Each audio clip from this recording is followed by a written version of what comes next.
ಸರ್ಕಾರಿ ಆಸ್ಪತ್ರೆಯಲ್ಲಿ ಅವ್ಯವಸ್ಥೆ, ಗಂಟೆಗಳ ಕಾಲ ಸಾಲಿನಲ್ಲಿ ನಿಂತ ರೋಗಿಗಳ ಅಳಲು. ಸರ್ಕಾರಿ ಆಸ್ಪತ್ರೆಯಲ್ಲಿ ಕಂಡ ದೃಶ್ಯ ಸಾರ್ವಜನಿಕರ ಸಂಕಷ್ಟವನ್ನು ಬಯಲಿಗೆಳೆಯುವಂತಿದೆ. ವೈದ್ಯರನ್ನು ಭೇಟಿಯಾಗಲು ಬಂದ ರೋಗಿಗಳು 3 ಗಂಟೆಗಳಿಗೂ ಹೆಚ್ಚು ಕಾಲ ಸರತಿ ಸಾಲಿನಲ್ಲಿ ನಿಂತರೂ ಪಾಳೆ ಸಿಗದೆ ಬೇಸತ್ತು ವಾಪಸ್ಸು ಊರಿಗೆ ತೆರಳುತ್ತಿರುವ ಪರಿಸ್ಥಿತಿ ನಿರ್ಮಾಣವಾಗಿದೆ. ಬೆಳಿಗ್ಗೆ 8 ಗಂಟೆಯಿಂದಲೇ ಸಾಲಿನಲ್ಲಿ ನಿಂತಿರುವ ರೋಗಿಗಳು ತಮ್ಮ ಅಳಲನ್ನು ವ್ಯಕ್ತಪಡಿಸುತ್ತಿದ್ದು, ಆಸ್ಪತ್ರೆಯೊಳಗೆ ಕಾಲಿಡಲೂ ಜಾಗವಿಲ್ಲದಂತಾಗಿದೆ. ಬಿಸಿಲಿನಲ್ಲೇ ನಿಂತು ಪರದಾಡುತ್ತಿರುವ ಜನರಲ್ಲಿ ದೂರದ ಜಮಖಂಡಿ, ಮುದ್ದೇಬಿಹಾಳ ತಾಲೂಕಿನ ಕುಂಟೋಜಿ, ಇಂಡಿ, ಸಿಂದಗಿ ತಾಲೂಕಿನ ಕಲಕೀರಿ ಹಾಗೂ ಮಹಾರಾಷ್ಟ್ರದ ಸಾಂಗ್ಲಿ, ಜತ್ತ ಭಾಗಗಳಿಂದ ಬಂದವರೂ ಸೇರಿದ್ದಾರೆ.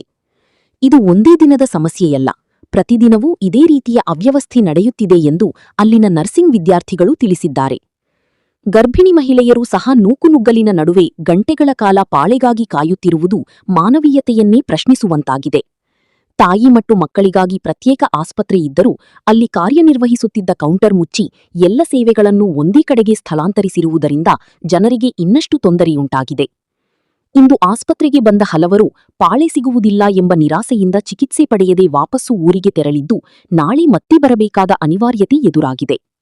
ಸಾರ್ವಜನಿಕರು ಆಸ್ಪತ್ರೆಗೆ ಹೆಚ್ಚುವರಿ ಕೌಂಟರ್ಗಳು, ಸಿಬ್ಬಂದಿ ಹಾಗೂ ಸಮರ್ಪಕ ವ್ಯವಸ್ಥೆ ಕಲ್ಪಿಸುವಂತೆ ಅಧಿಕಾರಿಗಳನ್ನು ಆಗ್ರಹಿಸಿದ್ದಾರೆ. ಏನಕ್ಕೆ ಬಂದಿದ್ದೀರಿ?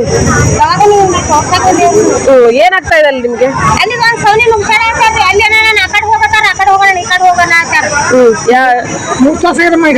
ಬನ್ನಿ, ನೀವು ಬರ್ರಿ. ಏನ್ ಮಾಡ್ಬೇಕೀಗ? ಯಾರು ಮಾಡ್ಬೇಕು? ನೀವ್ ಹೇಳಿ, ನೀವು ಎಷ್ಟು ಜನ ಬಂದು ಏನ್ ಸಮಸ್ಯೆ ಫೇಸ್ ಮಾಡ್ತಿದ್ದೀರಾ? ಯಾವ ಊರಿಂದ ಬಂದಿದ್ದೀರಾ?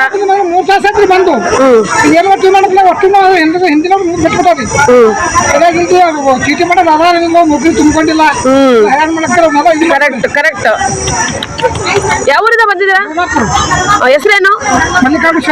ಓಕೆ.